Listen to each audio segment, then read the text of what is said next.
welcome and good evening to The Truth is Simple. I'm Dave Corm, your host. Today is Tuesday, November 14th, 2023, and this is episode 10. Little did I think I would ever get to episode 10, but I have. We're here. Didn't think I had that much to say, and I still don't think I have that much to say, but it is what it is. For the last couple of weeks, we've talked about Hamas and Israel. We talked about a bunch of other things about your cell phone being the biggest problem or the biggest weapon out there in the world, and it still is. All you got to do is look and see what happened in Memphis, Tennessee this week with the store robbers, a.k.a. flash mobs that decided to go on a terror through Memphis, Tennessee. Memphis, Tennessee is now known as the most unsafe city in America, from what I read. Don't know if that's actually true, but they were saying there's a 1 in 18 chance that you're going to get probably attacked in Memphis, Tennessee. So just had a kid, family member move to Tennessee a little over a year ago. Thank goodness they didn't pick Memphis, but I can't say that I've been to Memphis. I don't think I have. I've been to Chattanooga. I've been to Nashville. I've been to up north. I forget what the name of that city is up north on the east side, sorry. And I think Memphis is down on the west side. So I haven't been there. It's probably a beautiful area because Tennessee is beautiful. Most of it, yeah, well, every part I've been to Tennessee, it's gorgeous. People are really friendly. But for whatever reason, Memphis is having a problem. The second issue, cell phone, I told you, right? Up in Portland, Hamas. There was a Hamas rally somewhere in downtown. People were trying to drive home. I think this happened on Friday. And bikers got out there from this group and blocked off the street. So the people trying to get home from work, they got blocked by these protesters. As the police said, free speech people coming out on a rally to support free speech and support Hamas. They're terrorists. So most states, you have to have a permit to have a rally like this, a protest or anything. Most states, most cities. I know we had them in San Diego. I'm sure they have them in Los Angeles. I know they have them in Washington, D.C. You have to have a permit there for any kind of event and so forth that may or may not get approved. But I'm sure Portland has the same things. The cop says, hey, they have a right to inconvenience you, citizen. They have a right to stop you on your way home for no apparent reason other than to make you suffer and live through their violent protests. Right? So the protester, the rioter, has the rights, and the human person, the citizen, has no rights at all. What have we become? There were attorneys there for the liberal people, watching the police officers, determining whether they were doing something illegally that they could be sued for. If I was a police officer in Portland, I would never be, because I would not want to have a job where I couldn't do a job.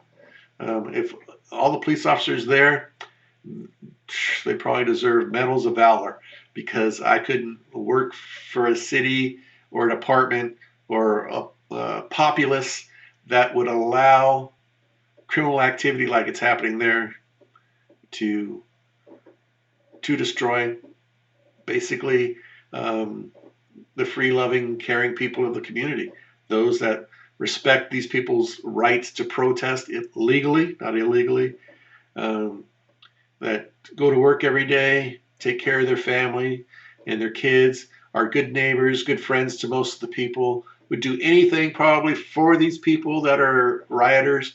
In fact, one of the guys stuck in the traffic says, I support them, but I just want to go home. The problem is he probably didn't know what they were there for in the first place, because he wasn't on the phone list that got the message. Hey, this Friday night, 4 o'clock, we're having a protest rally at City Hall. Come on down. And everybody showed up illegally, and basically that's an unlawful assembly, and the police should arrest them. They should. And those attorneys standing in the background, they should be arrested too and put in prison, because they're probably accomplices in the whole process. So anyway, so Portland has an issue. Memphis has an issue. Uh, Las Vegas, a student that was beaten in the high school. He was supposedly, from what I've heard, he was helping another student who was being picked on or bullied by some other students.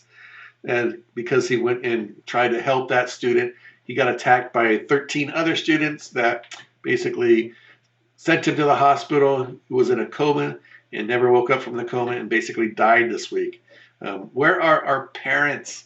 Where are our school officials? Where are the police? Where are the teachers? What's going on with this world? Why do our kids think they can just beat somebody up because they're protecting somebody else? Um, where is the common sense? Where do they get these ideas and these fallacies from? Uh, Morals and values, right? They're lagging behind. Our kids are not being taught. Our parents have surrendered uh, to cell phones and they surrendered to the TV set and what's going on.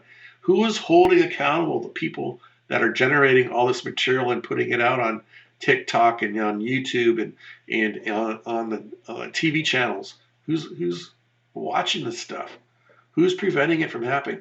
Where are the morals and values of being a good neighbor, a good friend, taking care of people? We had bullies and so forth in high school when I was there. In fact, I was approached by one multiple times. The guy was actually, well, he was a jerk, but but he was basically just lost. He didn't have friends. He didn't.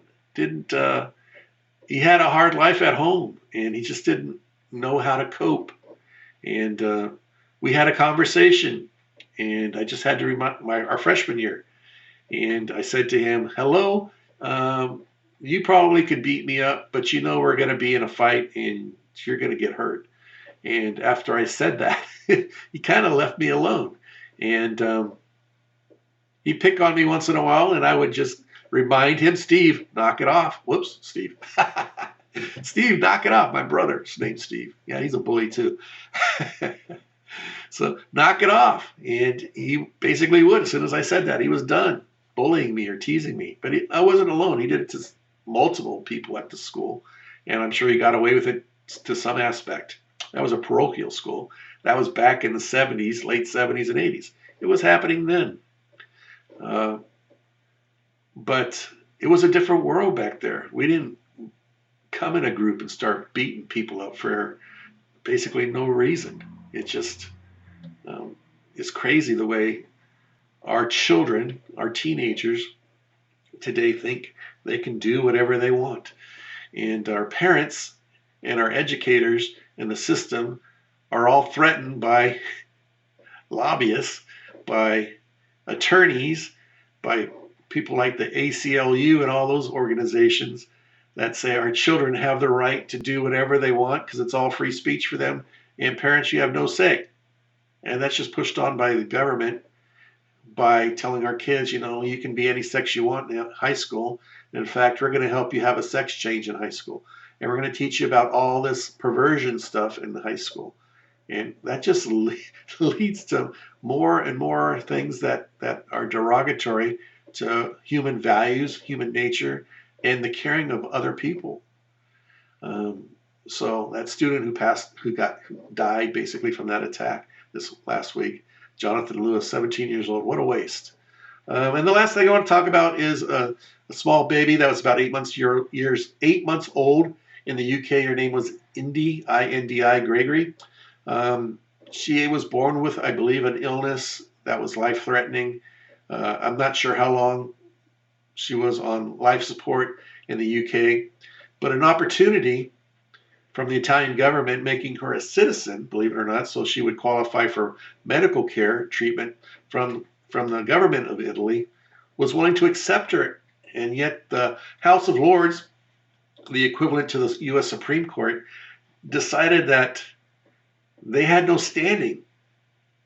I don't know if I would agree with her parents as far as transitioning her from the UK to Italy, but if I did, luckily I didn't have to make that decision. But if I had to make it, and I did make it, how can a government stop a parent who has the God-given authority over this child to say, shut off the treatment, let her die, and who cares about Italy and the possible medical help she could have gotten there? Not to say maybe it was 1 in a billion chance that she would have survived anyway, but maybe she's that 1 in a billion.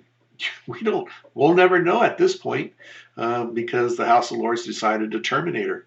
And I'm telling you that socialized medicine, which has now arrived in the United States, the government here is going to have the same decision on you, your kids, your babies, your grandparents, and everybody in the world that's getting government-supported medical assistance. Your life is only worth so much to them. And when you hit a point, sorry, no medication. Sorry, no surgery. Sorry, no life support. Sorry, you're dead. That's it. So that's what we've moved into here in the United States, and look for something like this. If it already has not happened, I think it probably has, but something like this to happen here as well. So with that said, I think I'm done this week. Kind of keep it short and sweet. The UK with Indi Gregory. Pray for her family. Pray for the Jonathan Lewis and his family. The unlawfulness in Memphis, Tennessee with the flash mob. And these continued lies about Second Amendment or the First Amendment right of freedom of speech. You have the right to freedom of speech, absolutely, but not at the detriment of a fellow citizen. That does not support your freedom, what you're supporting at that time. I support your free speech. You can say whatever you like, whatever you want. But if it affects me personally, if you're blocking the street that I'm trying to drive down to go home, or if there's an emergency or whatever it might be, what gives you the right to say your speech is more important than mine? So anyway, with that said, we just need to be more common sense and more caring of each other. And you may have liked what you heard. You may have not liked what you heard, but I'll tell you, this is the truth as today. I encourage you to go out there and find out what's going on in the world, and to take a step out of your comfort zone and support me, support this channel, and or start your own, or find a way to get your word out there, whether it's the same as mine, slightly different than mine, or completely opposite of mine, I guess. There are those that are out there as well. I have a high school friend, if you remember back from, I think, episode 1. He challenges me continually about how I think. And enough said. You guys have a great week, and we'll see you next time.